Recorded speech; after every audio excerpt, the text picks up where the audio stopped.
Hello everybody, welcome to attract education. इस video से हम एक नई कविता शुरू करने जा रहे हैं।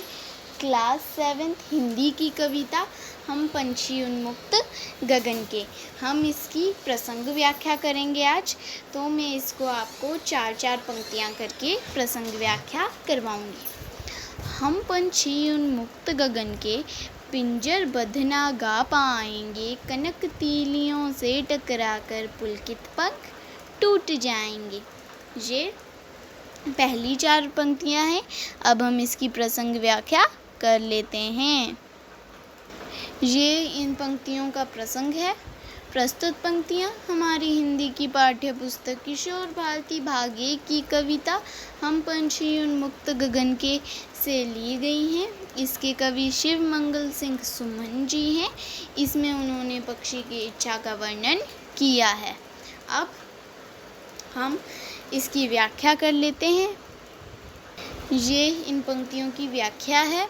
इन पंक्तियों में कवि पक्षियों की ओर से कह रहे हैं कि हम खुले आकाश में उड़ने वाले आज़ाद पक्षी हैं। हम उड़ते हुए ही खुशी के गीत गा सकते हैं। हम पिंजरे में बंद होकर नहीं गा पाएंगे। आज़ादी पाने के लिए हमारे कोमल पंख सोने की तारों से टकराकर टूट जाएंगे। अब अगली 4 पंक्तियाँ कर लेते हैं और उसकी प्रसंग व्याख्या। ये अगली 4 पंक्तियाँ हैं। हम बहता जल पीने वाले मर जाएंगे भूखे प्यासे, कहीं बली है कटुक निबोर कनक कटोरी की मैदा से। ये अगली 4 पंक्तियां हैं। अब इसकी प्रसंग व्याख्या हम कर लेते हैं। ये उन 4 पंक्तियों का प्रसंग है। प्रस्तुत पंक्तियाँ हमारी हिंदी की पाठ्य पुस्तक किशोर भारती भाग 1 की कविता हम पंछी उन्मुक्त गगन के से ली गई हैं। इसके कवि शिव मंगल सिंह सुमन जी हैं। इसमें उन्होंने पक्षी की इच्छा का वर्णन किया है। ये इन पंक्तियों का प्रसंग है। अब इसकी व्याख्या कर लेते हैं। ये इन पंक्तियों की व्याख्या है। इन पंक्तियों में कवि पक्षियों की ओर से कह रहे हैं कि हम नदी का जल पीने वाले आज़ाद पक्षी हैं। हम पिंजरे में बंद होकर भूखे प्यासे मर जाएंगे, क्योंकि हमें सोने की कटोरी में खाने से कहीं ज़्यादा अच्छा कड़वी नीम का फल लगता है। ये इन पंक्तियों की व्याख्या है। अब हम अगली 4 पंक्तियाँ करते हैं। ये अगली 4 पंक्तियाँ हैं। स्वर्ण श्रृंखला के बंधन में अपनी गति उड़ान सब भूले, बस सपनों में देख रहे हैं तरु की फुगनी पर के झूले। ये अगली 4 पंक्तियाँ हैं। अब हम इसकी प्रसंग व्याख्या कर लेते हैं। ये इन पंक्तियों का प्रसंग है। प्रस्तुत पंक्तियाँ हमारी हिंदी की पाठ्य पुस्तक किशोर भारती भाग 1 की कविता हम पंछी उन्मुक्त गगन के से ली गई हैं।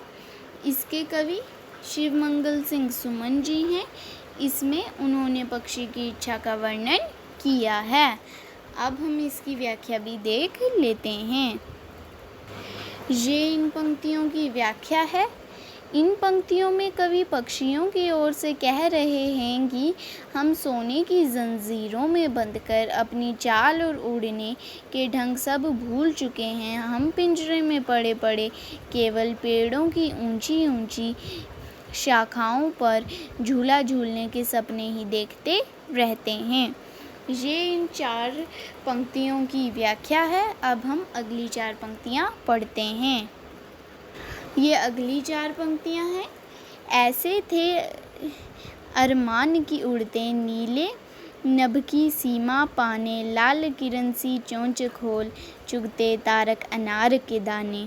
अब इसका प्रसंग और व्याख्या देख लेते हैं। ये इसका प्रसंग है। प्रस्तुत पंक्तियाँ हमारी हिंदी की पाठ्य पुस्तक किशोर भारती भाग 1 की कविता हम पंछी उन्मुक्त गगन के से ली गई हैं। इसके कवि शिव मंगल सिंह सुमन जी हैं। इसमें उन्होंने पक्षी की इच्छा का वर्णन किया है। अब हम इसकी व्याख्या देख लेते हैं। ये इन पंक्तियों की व्याख्या है। इन पंक्तियों में कवि पक्षियों की ओर से कह रहे हैं कि हमारी इच्छा खुले नीले आसमान में उड़ने की है। उड़ते हुए हम अपनी लाल चोंच से अनार के दाने रूपे तारों को चुगना चाहते हैं। ये इन पंक्तियों की व्याख्या है। अब हम अगली 4 पंक्तियाँ कर लेते हैं। ये अगली 4 पंक्तियाँ हैं। होती सीमाहीन क्षितिज से इन पंखों की होड़ा होड़ी, या तो क्षितिज मिलन बन जाता या तंती सांसों की डोरी। अब हम इसकी प्रसंग और व्याख्या देख लेते हैं। ये इन पंक्तियों का प्रसंग है। प्रस्तुत पंक्तियाँ हमारी हिंदी की पाठ्य पुस्तक किशोर भारती भाग 1 की कविता हम पंछी उन्मुक्त गगन के से ली गई हैं। इसके कवि शिव मंगल सिंह सुमन जी हैं। इसमें उन्होंने पक्षी की इच्छा का वर्णन किया है। अब हम इसकी व्याख्या देख लेते हैं। अब ये उन पंक्तियों की व्याख्या है। इन पंक्तियों में कवि कहते हैं कि आसमान में उड़ते हुए पक्षियों के पंखों में क्षितिज को छूने की होड़ सी लगी हुई है, जिसका कोई अंत नहीं है। वे चाहते हैं कि या तो उनका क्षितिज से मिलन हो जाए या उनकी सांसों की डोरी ही टूट जाए। ये इन 4 पंक्तियों की व्याख्या थी। अब हम अगली 4 पंक्तियों की प्रसंग व्याख्या करते हैं। ये आखिरी 4 पंक्तियाँ हैं। नीड़ न दो चाहे टहनी का, आश्रय छिन्न भिन्न कर डालो, लेकिन पंख दिए हैं तो आकुल उड़ान में विघ्न न डालो। ये आखिरी 4 पंक्तियाँ हैं। तो हम इसका प्रसंग और व्याख्या कर लेते हैं। ये इसका प्रसंग है। प्रस्तुत पंक्तियाँ हमारी हिंदी की पाठ्य पुस्तक किशोर भारती भाग 1 की कविता हम पंछी उन्मुक्त गगन के से ली गई हैं। इसके कवि शिव मंगल सिंह सुमन जी हैं। इसमें उन्होंने पक्षी की इच्छा का वर्णन किया है। अब हम इसकी व्याख्या कर लेते हैं। तो ये इन आखिरी पंक्तियों की व्याख्या है। इन पंक्तियों में कवि पक्षियों की ओर से कह रहे हैं कि चाहे हमें घोंसला बनाने के लिए पेड़ की टहनी मत दो, चाहे हमारे रहने की जगह नष्ट कर दो, परंतु भगवान ने यदि हमें पंख दिए हैं तो हमारी उड़ान में किसी प्रकार की बाधा मत डालो। ये आखिरी 4 पंक्तियों का व्याख्या है। तो इसी के साथ हमारी ये कविता ख़त्म होती है। तो अगर आपको ये वीडियो पसंद आया हो तो इसे लाइक, सब्सक्राइब और शेयर ज़रूर करें।